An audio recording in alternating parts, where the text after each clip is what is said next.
আসসালামু আলাইকুম। আমন্ত্রণ জানাচ্ছি মাইটিভি রাতের সংবাদের সঙ্গে রয়েছে আমি কামরুনা রাজাত স্বপ্না। শুরুতেই সংবাদ শিরোনাম। করোনায় আরও 231 জনের মৃত্যু। কঠোর লকডাউনের মধ্যে খুলেছে শিল্প কারখানা, গণপরিবহনে ঢাকামুখী মানুষের ঢল। গার্মেন্টস সহ শিল্প কারখানা খোলায় করোনা সংক্রমণ বাড়বে, আশঙ্কা স্বাস্থ্যমন্ত্রীর। এক সপ্তাহে কোটি মানুষকে টিকা দেওয়া হবে। বাংলাদেশের অগ্রযাত্রা ব্যাহত করতেই বঙ্গবন্ধুকে সপরিবারে হত্যা, বললেন প্রধানমন্ত্রী। শোকের মাসের শুরুতে কৃষক লীগের রক্তদান কর্মসূচি। বহুরূপী ও উচ্চাভিলাষী হেলেনা জাহাঙ্গীরের টিভি বাণিজ্য মায়া জালে পড়ে প্রবাসীরা বিলিয়ে দিয়েছেন অর্থকড়ি, তদন্তে নেমেছে গোয়েন্দারা। শুনছিলেন শিরোনাম, যাব বিস্তারিত সংবাদে। শুরুতেই করোনা লকডাউন ও টিকাদান প্রসঙ্গ। করোনায় দেশে একদিনে আরও 231 জনের মৃত্যু হয়েছে। এ সময় নতুন রোগী শনাক্ত হয়েছে 14,844 জন। আগের দিনের তুলনায় রোববার করোনায় মৃত্যু ও নতুন রোগী শনাক্ত দুটোই বেড়েছে। গত 24 ঘন্টায় 49,529 জনের নমুনা পরীক্ষা করা হয়। পরীক্ষার বিপরীতে রোগী শনাক্তের হার 29.97%। আগের দিন 218 জনের মৃত্যু হয়েছিল। নতুন রোগী শনাক্ত হয়েছিল 9,369 জন। স্বাস্থ্য অধিদপ্তর জানিয়েছে, দেশে এখন পর্যন্ত করোনা শনাক্ত রোগীর সংখ্যা 12,64,328 আর মারা গেছে 20,916 জন। গত 24 ঘন্টায় সবচেয়ে বেশি 77 জনের মৃত্যু হয়েছে ঢাকা বিভাগে। চট্টগ্রামে 53 জন, খুলনায় 44 এবং রংপুর বিভাগে মারা গেছে 18 জন। বাকিরা অন্য বিভাগের।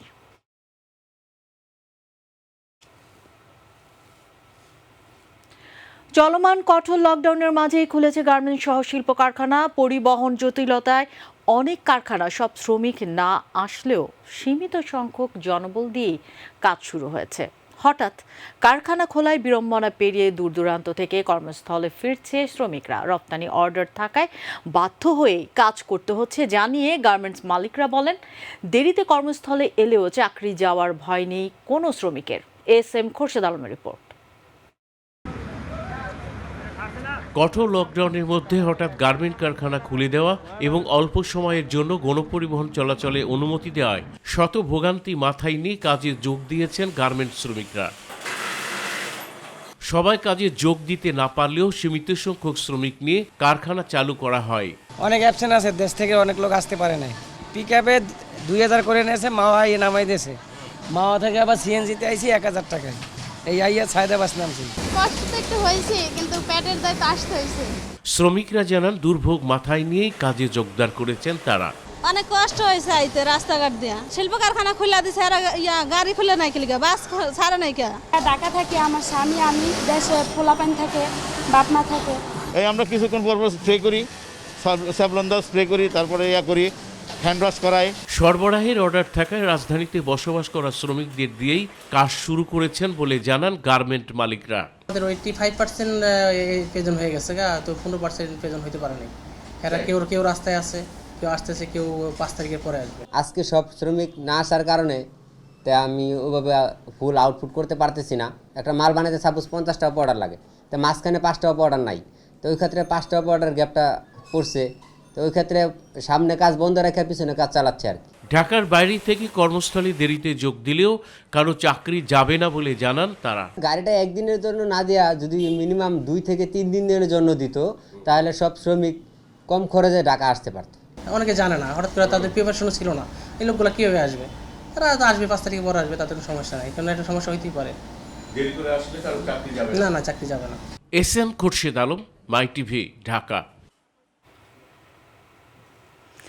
রপ্তানিমুখী শিল্পের শ্রমিক ও সংশ্লিষ্টদের কাজে যোগদানের সুবিধার্থে স্বল্প সময়ের জন্য গণপরিবহন খুলে দেওয়ায় অব্যাহত রয়েছে ঢাকামুখী শ্রমজীবী মানুষের ঢল। গাবতলী এবং আবদুল্লাহপুর দিয়ে প্রবেশ করছে হাজারো মানুষ। রাজধানীতে নেই কোনো চেকপোস্ট। ব্যক্তিগত গাড়ির পাশাপাশি নিয়মের তোয়াক্কা না করেই চলছে গণপরিবহন, মানা হচ্ছে না স্বাস্থ্যবিধি। আরও জানাচ্ছেন রাকিব হাসান। গাবতলী দিয়ে রাজধানীতে প্রবেশের চিত্র এটি।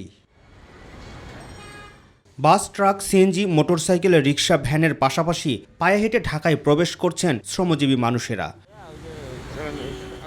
লকডাউনের মধ্যেই রপ্তানিমুখী শিল্প প্রতিষ্ঠান খুলে দেয়ায় ভোগান্তিতে পড়েছেন নিম্ন আয়ের মানুষগুলো। এই 4-5 দিন বন্ধ রাখলে মহাভারত অশুদ্ধ হয়ে যেত না গার্মেন্টস মালিকদের, কিচ্ছু হতো না। হঠাৎ করে সরকার গার্মেন্টস খুলে দিয়েছে, চাকরির টাকা আশা লাগে। আমাদের জন্য একটু সমস্যা হয়েছে, কারণ আমরা তো ডিসিশনে ছিলাম 5 তারিখে আসবো। চাকরিতে কাজে যোগদান করার জন্য আহ্বান করা হয়েছে। একই চিত্র আব্দুল্লাহপুর এলাকারও। কর্মস্থলে যোগ দিতে পরিবার পরিজন নিয়ে রাজধানীতে প্রবেশ করছেন শ্রমজীবীরা। চাকরি করে আসতে হবো না, আজকে খোলা হয়েছে, আজকে যাই হাজির হতে হবে। বেলা 12টা পর্যন্ত চালু ছিল গণপরিবহন, তবে নিয়মের তোয়াক্কা না করেই প্রায় দিনভরই রাজধানীর রাস্তায় চলাচল করতে দেখা যায় যাত্রীবাহী বাস। তো আমরা তো 12টার সময় আর মনে করেন যে গাড়ি চাপানো সম্ভব হইতেছে না। 12:30 পর্যন্ত টাইম দিয়েছে, আমরা তো রিস্ক লয়ে আইছি, পেটে ভাত নাই। এখন কয় টাকা ইনকাম করবো, কয় টাকা মহাজনকে দিব, আর কয় টাকা তেল নেবো, আর কয় টাকা আমরা পাবো বলেন। পাল্টে গেছে রাজধানীর অভ্যন্তরীণ চিত্র। গুরুত্বপূর্ণ পয়েন্টগুলোতে নেই চেকপোস্ট, রাস্তায় বেড়েছে মানুষ ও যান চলাচল। আইনশৃঙ্খলা রক্ষাকারী বাহিনীর সদস্যদের দাবি, লকডাউন কিছুটা শিথিল হলো, স্বাভাবিক নিয়মেই চলছে তল্লাশি। প্রতিদিনের ন্যায় আমরা চেকপোস্ট ডিউটিরত আছি আব্দুল্লাহপুরে। তো এখানে আজকে গতকালের চেয়ে আজকে একটু চাপ কম। অন্যান্য দিনের তুলনায় আজকে লকডাউন সামান্য শিথিল, আমি সম্পূর্ণ শিথিল বলবো না, সামান্য শিথিল। এদিকে গণপরিবহন, রাস্তাঘাট, এমনকি বাস স্ট্যান্ডে কোথাও মানা হচ্ছে না স্বাস্থ্যবিধি। রাকিব হাসান, মাইটিভি, ঢাকা। কঠোর লকডাউনের মধ্যে গার্মেন্টস সহ শিল্প কারখানা খুলে দেয়ায় ফের করোনা সংক্রমণ বাড়বে বলে শঙ্কা প্রকাশ করেছেন স্বাস্থ্যমন্ত্রী জায়েদ মালিক। দুপুরে রাজধানীর মহাখালীর বিসিপিএস মিলনায়তনে প্রথম বর্ষের এমবিবিএস ক্লাসের উদ্বোধনী অনুষ্ঠান শেষে সাংবাদিকদের তিনি এ আশঙ্কার কথা জানান। আগামী এক সপ্তাহে 1 কোটি মানুষকে করোনা টিকার আওতায় নিয়ে আসা হবে বলেও জানান জায়েদ মালিক। SM আরিফের রিপোর্ট। স্বাস্থ্য মন্ত্রণালয়ের আয়োজনে রাজধানীর মহাখালীর বিসিপিএস মিলনায়তনে 2020-21 শিক্ষাবর্ষের এমবিবিএস ক্লাসের উদ্বোধনী অনুষ্ঠান। অনুষ্ঠান শেষে সাংবাদিকদের বিভিন্ন প্রশ্নের জবাব দেন স্বাস্থ্যমন্ত্রী। আমরা আপ্রাণ চেষ্টা করছি সেবা দেওয়ার জন্য, যতটুকু বেড বাড়ানো সম্ভব আমরা বাড়িয়েছি। হাসপাতালের ভিতরে আর একটা বেড ঢুকারও জায়গা নাই, সে কারণে আমরা নতুন ভবনও খুঁজি। নতুন ভবনও এখন পাওয়া যায় না। ভবন পাওয়া গেলেই তো হবে না, ডাক্তার থাকতে হবে, নার্স থাকতে হবে, যন্ত্রপাতি থাকতে হবে। তিনি বলেন, কঠোর লকডাউনে গার্মেন্টস সহ শিল্প কারখানা খুলে দেয়ায় সংক্রমণ আরও বাড়বে। সংক্রমণ হলে তার 1.6% মৃত্যুবরণ করে। আমাদের জীবন জীবিকা অবশ্যই করতে হবে, জীবন জন্য জীবিকা দরকার, আবার জীবিকার জন্য তো জীবনও থাকতে হবে। এই দুইটার ব্যালেন্স আমাদের করতে হয়, সরকারের সব দিকেই সে ব্যালেন্স করে চলতে হয়। সপ্তাহে 1 কোটি মানুষকে টিকা দেওয়ার পরিকল্পনার কথা জানান মন্ত্রী। আগামী 7 তারিখ থেকে প্রত্যেকটা ইউনিয়নে টিকা দেওয়া হবে এবং যারা বয়স্ক তাদেরকে অগ্রাধিকার ভিত্তিতে দেওয়া হবে, কারণ তারাই 70 থেকে 80%, আমি বলবো 90% মৃত্যু তাদের হচ্ছে। ব্যাপক সংক্রমণে রাজধানীর হাসপাতালে চাপ বেড়েছে জানিয়ে দ্রুতই ফিল্ড হাসপাতাল চালুর কথা জানান জাহিদ মালিক। আমরা চেষ্টা করছি যত তাড়াতাড়ি সম্ভব এটাকে চালু করে দেওয়া। SM Arif, MyTV, Dhaka. করোনার টিকা নিতে রাজধানীর প্রতিটি কেন্দ্রে এখন উপচে পড়া ভিড়। সংক্রমণ বৃদ্ধি পাওয়ায় টিকা নেয়ার আগ্রহ বেড়েছে সাধারণ মানুষের। কেন্দ্রগুলোতে মানুষের লম্বা লাইন, টিকা পেতে অপেক্ষা করতে হচ্ছে দীর্ঘ সময়। প্রতিদিনই সক্ষমতার বেশি রেজিস্ট্রেশন জমা পড়ছে প্রতিটি কেন্দ্রে।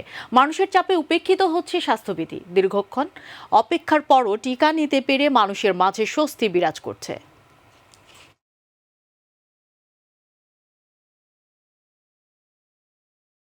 মানুষগুলোকে লাইনে দাঁড় করাই দিত, তাহলে একজন একজন করে ডাকলে ইজিলি দিতে পারতো টিকাগুলো। সিরিয়াল কতক্ষণে আসে, কখন ডাকে, কতক্ষণ অপেক্ষা করতে হবে। কাল সোমবার থেকে ঢাকায় এবং আগামী 7ই আগস্ট থেকে সারা দেশে অ্যাস্ট্রাজেনেকার দ্বিতীয় ডোজের টিকাদান কর্মসূচি শুরু হবে। স্বাস্থ্য অধিদপ্তরের ভার্চুয়াল বুলেটিনে অধিদপ্তরের ভ্যাকসিন ডেপ্লয়মেন্ট কমিটির সদস্য সচিব মোহাম্মদ শামসুল হক কথা বলেন। তিনি জানান, অ্যাস্ট্রাজেনেকার দ্বিতীয় ডোজ যারা পাননি তাদের কাছে স্ব কেন্দ্র থেকে খুদে বার্তা পাঠানো হবে।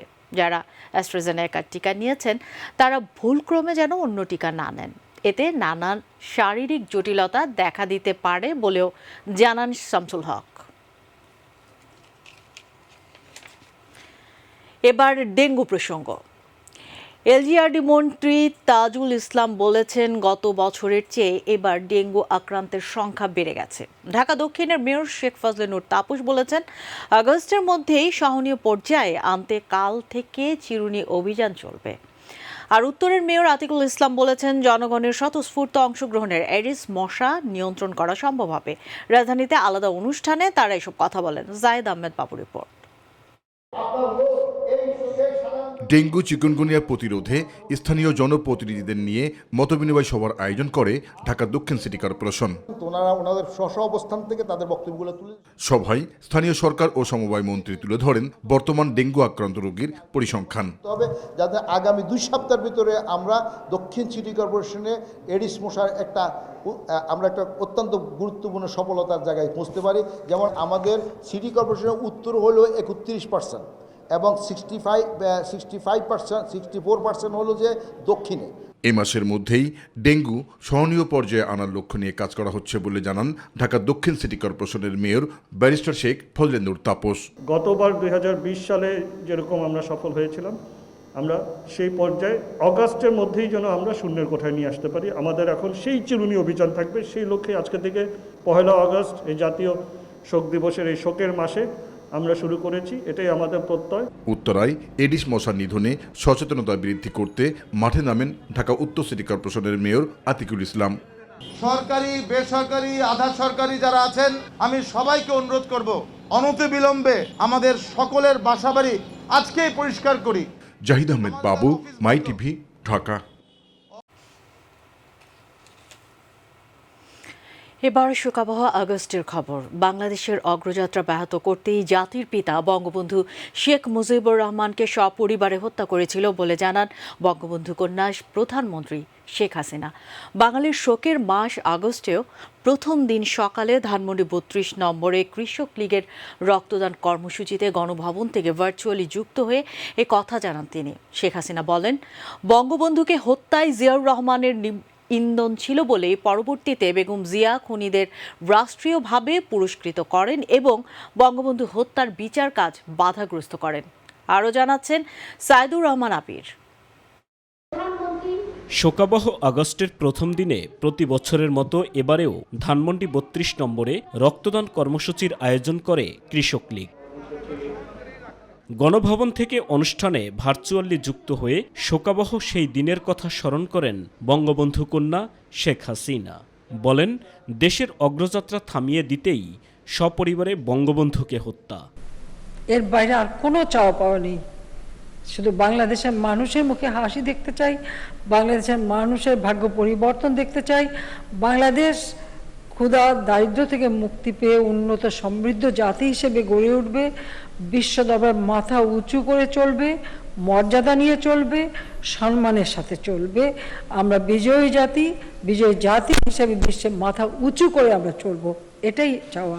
বঙ্গবন্ধুর হত্যাকারীর দোসররাই বিচার কাজ বাধাগ্রস্ত করেছে বলেও জানান শেখ হাসিনা। 15 আগস্টে যারা হত্যাকাণ্ডের সঙ্গে জড়িত, তারা বিবিসিতে যে ইন্টারভিউ দিয়েছিল যে জিয়াউর রহমান, তার সাথে তাদের যোগাযোগ ছিল, সম্পর্ক ছিল এবং সফল হতে পারলে সে তাদের পাশে থাকবে এই কথাও দিয়েছিল এবং সব রকম সহযোগিতাও করেছিল। কাজে মোস্তাক জিয়ার যে সক্ষতা এবং তাদের যে এই কাজের সঙ্গে সম্পূর্ণ সম্পৃক্ততা, এটা তো স্পষ্ট। জিয়ার পথ ধরে আমরা দেখেছি জেনারেল এরশাদ এই খুনিদেরকে রাজনীতি করার সুযোগ দেয়, রাষ্ট্রপতি প্রার্থী হওয়ার সুযোগ দেয়। তার থেকেও এক ধাপ উপরে যে খালেদা জিয়া এই খুনি রশিদকে পার্লামেন্টে বসায়। বঙ্গবন্ধুর স্বপ্ন বাস্তবায়ন করাই এখন একমাত্র স্বপ্ন বলে জানান প্রধানমন্ত্রী শেখ হাসিনা। যে স্বপ্নটা আমার বাবা দেখেছেন, ছোটবেলা থেকে যার মুখে যে কথাগুলি শুনেছি সেটাকে আমার বাস্তবায়ন করতে হবে। সাইদুর রহমান আবির, মাই টিভি, ঢাকা। করোনা ভাইরাস সংক্রমণ ঠেকাতে 15ই আগস্ট জাতীয় শোক দিবসের সারা দেশে কোনো আয়োজনে মাস্ক পরা ছাড়া কেউ প্রবেশ করতে পারবে না বলে জানিয়েছেন স্বরাষ্ট্রমন্ত্রী আসাদুজ্জামান খান কামাল। দুপুরে সচিবালয়ে জাতীয় শোক দিবস উপলক্ষে আইন শৃঙ্খলা সংক্রান্ত বৈঠক শেষে তিনি কথা বলেন। শোক দিবসের সকল কর্মসূচি ঘিরে সর্বোচ্চ নিরাপত্তা ব্যবস্থা জোরদার করা হবে বলেও জানান আসাদুজ্জামান খান কামাল।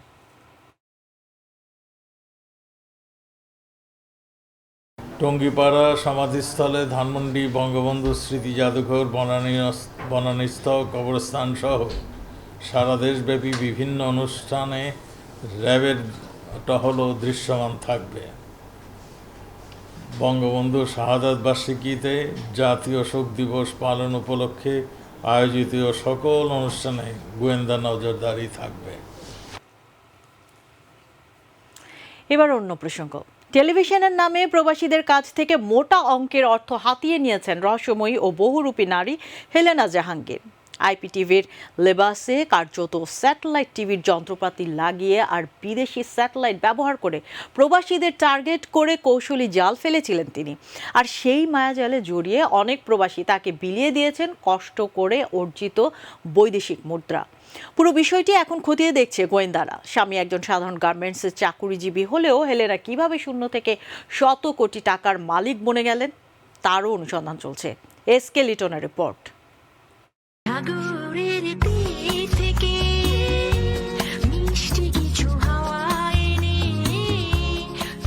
নাম হেলেনা জাহাঙ্গীর, সময়ের সবচেয়ে আলোচিত সমালোচিত নারী, যিনি শত গুণে গুণান্বিত। কখনো ডিজে, কখনো শিল্পী, কখনো উপস্থাপিকা, কখনো রাজনৈতিক নেত্রী, কখনো আবার মিডিয়া ব্যক্তিত্ব। তবে তার আসল চরিত্র খুঁজতে গিয়ে দেখা যায় তিনি মূলত বৈফোর অনুমোদনহীন জয়যাত্রা চ্যানেলের টকশোর নামে প্রবাসীদের টার্গেট করে হাতিয়ে নিতেন বিপুল পরিমাণ অর্থ। অবৈধ চ্যানেলের মালিক দাবিদার হেলেনা জাহাঙ্গীর নিজেই ছিলেন বিভিন্ন টকশোর উপস্থাপিকা। বিভিন্ন বক্তব্য ও নানান বিতর্কিত কর্মকাণ্ড করে বারবার এসেছেন আলোচনায়।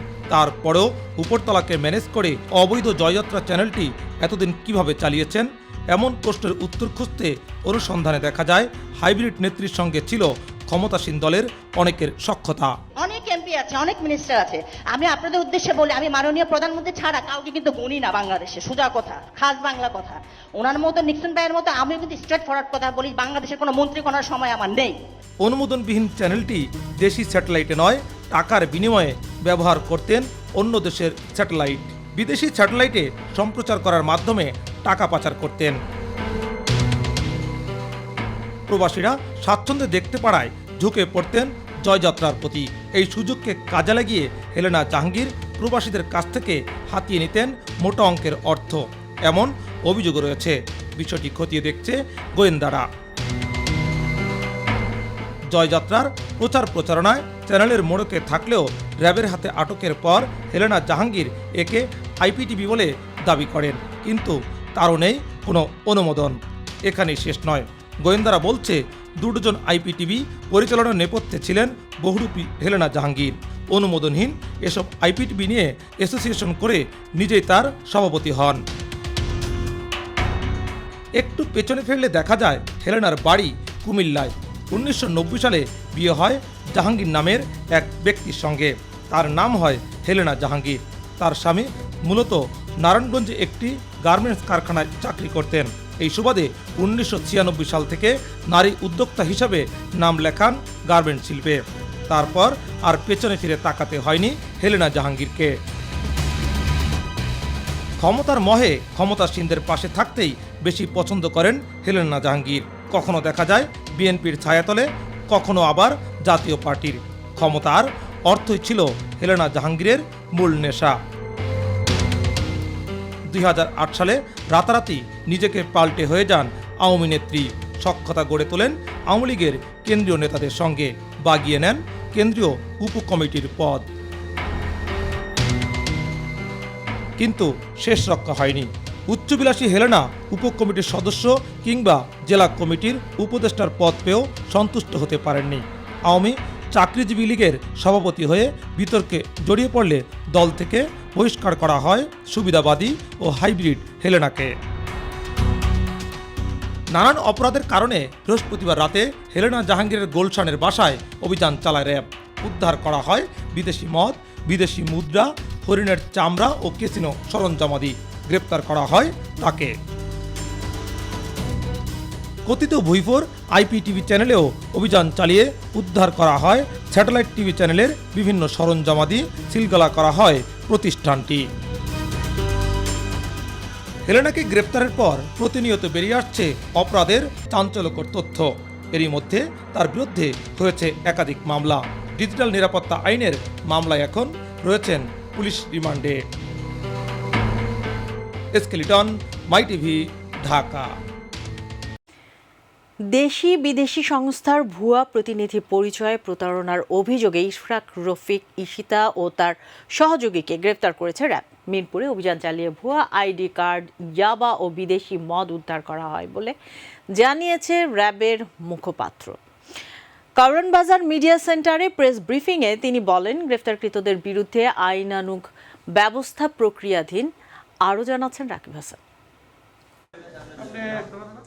ইশরাত রফিক ঈশিতা পেশায় একজন চিকিৎসক, যিনি দীর্ঘদিন যাবৎ বিভিন্ন মাধ্যমে একজন আলোচক, চিকিৎসা বিজ্ঞানী, গবেষক, PhD সম্পন্ন মানবাধিকার কর্মী, সংগঠক, ব্রিগেডিয়ার জেনারেল পদমর্যাদার এবং আন্তর্জাতিক বিভিন্ন সংস্থার সদস্য সহ গুরুত্বপূর্ণ পদে অধিষ্ঠিত রয়েছেন বলে ভুয়া পরিচয় প্রদান করে আসছেন। বিষয়টি র্যাবের গোয়েন্দা অনুসন্ধানে উঠে আসলে মিরপুরে অভিযান চালিয়ে গ্রেফতার করা হয় ইশরাত রফিক ঈশিতা এবং তার সহযোগী শহীদুল ইসলাম দিদারকে। এ সময় তাদের কাছ থেকে উদ্ধার করা হয় ভুয়া আইডি কার্ড, ভিজিটিং কার্ড, ভুয়া সিল, ভুয়া সার্টিফিকেট, প্রত্যয়নপত্র, পাসপোর্ট, ল্যাপটপ, 300 পিস ইয়াবা, 5 বোতল বিদেশি মদ এবং mobile phone. RAB cyber monitoring team বিভিন্ন অনুসন্ধানে জানতে পারে এক শ্রেণীর অসাধু চক্র বা ব্যক্তিবর্গ ডিজিটাল প্ল্যাটফর্ম ব্যবহার করে নিজস্ব উদ্দেশ্য হাসিল করার জন্য, নিজেকে খ্যাতিমান হিসেবে অধীনস্থদের কাছে উপস্থাপন করার জন্য নানাবিধ অপরাধে জড়িত হচ্ছে। সুদূর প্রসারী এই পরিকল্পনার মাধ্যমে অপরাধীরা নিজস্ব এজেন্ডা বাস্তবায়নে সামাজিক যোগাযোগ মাধ্যম সহ বিভিন্ন মাধ্যমের অপব্যবহার করছে। গ্রেফতারকৃত ইশরাত প্রতারণার কৌশল হিসেবে নিরাপত্তা বাহিনীর র্যাঙ্ক বেজ ও পদ অর্জনের চেষ্টা চালান বলে জানান কমান্ডার খন্দকার আলমঈন। গ্রেফতারকৃত ঈশিতা প্রতারণার কৌশল হিসেবে নিরাপত্তা বাহিনীর বেজ ও পদ অর্জনের চেষ্টা করেছেন। ঈশিতা বিভিন্ন ভুয়া ডিগ্রি পদ ও পদোপযোগী প্রচারণার সাথে সাথে সামাজিক যোগাযোগ মাধ্যম ও IP চ্যানেল ব্যবহার করেছেন। মূলত তিনি ভুয়া সার্টিফিকেট, এডিট করা ছবি, মিথ্যা বিবৃতি ও তথ্য প্রদানের মাধ্যমে সকলকে বিভ্রান্তিকর তথ্য প্রদান করেছেন। রাকিব হাসান, MyTV, ঢাকা। নোমান গ্রুপের চুরি যাওয়া কাপড় ও কাভার্ড ভ্যান উদ্ধার সহ 3 জনকে গ্রেফতার করেছে ডিএমপির গোয়েন্দা বিভাগ। সকালে ডিএমপি মিডিয়া সেন্টারে সংবাদ সম্মেলনে জানানো হয়, আব্দুল্লাহপুর ধৌর ব্রিজ এলাকায় অভিযান চালিয়ে সাইবার অ্যান্ড স্পেশাল ক্রাইম বিভাগ একজনকে কাভার্ড ভ্যান সহ গ্রেফতার করেছে। এছাড়া তার দেয়া তথ্যে আলামিন ও আবেদ আলীকে গ্রেফতার করা হয়।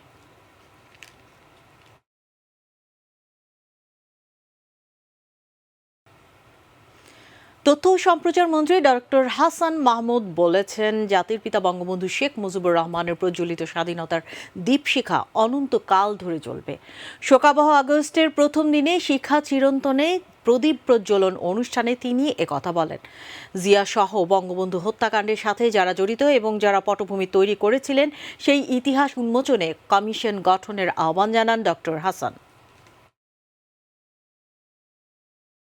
জিয়া রহমান সহ যারা বঙ্গবন্ধুর হত্যাকাণ্ডের ষড়যন্ত্রের সাথে যুক্ত ছিল এবং যারা বঙ্গবন্ধুর হত্যাকাণ্ডের পটভূমি রচনা করেছিল, সেটি একটি কমিশন গঠন করে এই সত্য জাতির সামনে উন্মোচন করা হচ্ছে জনগণের প্রত্যাশা।